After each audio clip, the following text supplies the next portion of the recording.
بسم اللہ الرحمن الرحیم۔ السلام علیکم ورحمۃ اللہ وبرکاتہ۔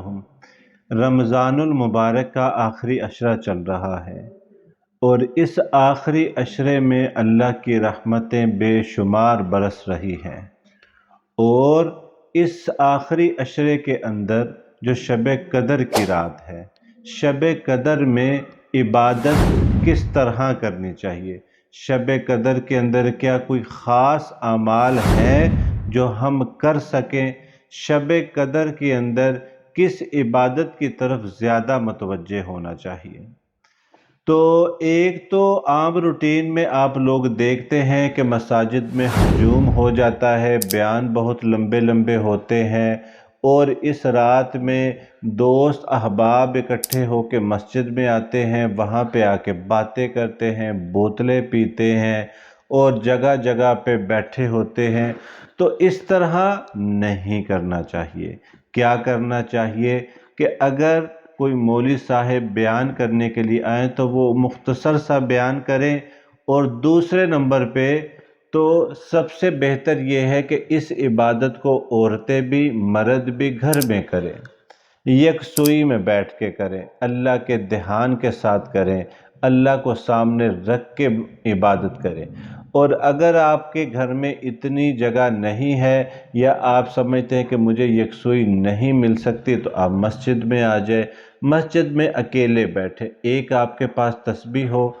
اور جیب کے اندر تسبیح ہو، آپ نے اچھی سلوار قمیض پہنی ہو، خوشبو لگائی ہو، اور آپ مسجد میں آ جائیں۔ اگر آپ کے ساتھ دوست ہیں تو دوستوں سے کہیں کہ ابھی آپ مجھے بالکل بھی نہ چھیڑیں، اتنی بھی عبادت نہ کریں، اتنا بھی جاگے نہ کہ آپ کے ہوش و آواز بھی قائم نہ رہیں۔ تو سب سے پہلے آپ جب مسجد میں آ جائیں، اچھی طرح وضو کریں، وضو کرنے کے بعد آپ 2 رکعت صلاۃ الحاجت کے پڑھیں، اسی کے اندر 2 رکعت صلاۃ التوبہ کی بھی نیت کریں، اسی کے اندر 2 رکعت آپ صلاۃ الشکرانے کی بھی نیت کر لیں، یعنی ایک ہی 2 نفلوں میں آپ صلاۃ الحاجت کی بھی کریں نیت، توبہ کی بھی نیت کریں، اور اس کے اندر آپ جو ہے صلاۃ الشکرانے کی بھی نیت کر لیں۔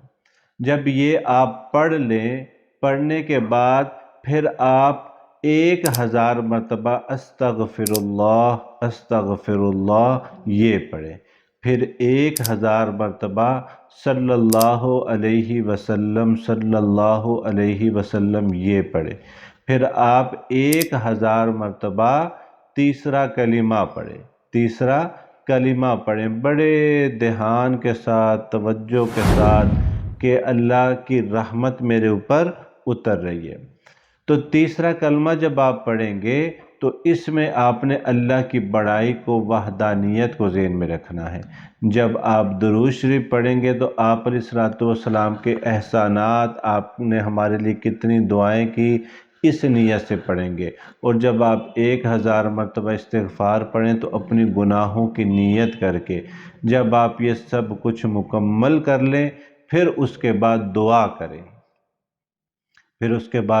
کریں، اور دعا میں سب سے پہلے اللہ کی بڑائی بیان کریں، پھر درود شریف پڑھیں، پھر گناہوں کی معافی مانگ کے پھر اللہ سے دعا کریں۔ تو اپنی ساری حاجتیں، ضرورتیں، آپ کو جو بھی قسم کا مسئلہ ہے، آپ کی کوئی بھی پریشانی ہے، آپ پہ قرضہ ہے، آپ پہ کسی کا دباؤ ہے، آپ کا کام نہیں چل رہا، آپ فائنینشلی پریشان ہیں، اس طرح کی جو بھی آپ کے مسائل ہیں، وہ ساری دعا کے اندر مانگے، اور اس دعا کو لازمی اپنی دعا میں پڑھیں۔ ربنا آتنا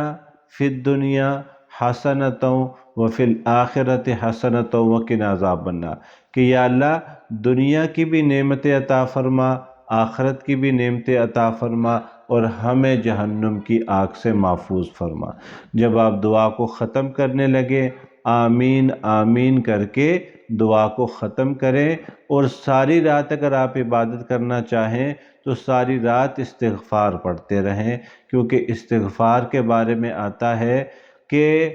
جو استغفار کو لازم پکڑ لیتا ہے، اللہ ہر تنگی میں سے راستہ نکالتے ہیں، اللہ نہریں دیتے ہیں، باغ دیتے ہیں، خوشحالی اللہ ایسی جگہ سے مال دیتے ہیں کہ اس کو وہم گمان میں بھی نہیں ہوتا۔ تو اس طرح کر کے شب قدر کی رات کو گزارے، انشاءاللہ آپ کو اس کا پورا فائدہ ہوگا، اور اگر آپ نے دوسرے طریقے سے گزاری تو پھر آپ کو نقصان بھی ہوگا، نقصان وقت کا نقصان ہوگا، عبادت کا نقصان ہوگا، رات کا نقصان ہوگا۔ تو انشاءاللہ اس کو دیکھتے رہیے، اپنے آس پاس کے لوگوں میں اس ویڈیو کو شیئر کرتے رہیے، انشاءاللہ ہم آپ کی رہنمائی کرتے رہیں گے۔ السلام علیکم ورحمۃ اللہ وبرکاتہ۔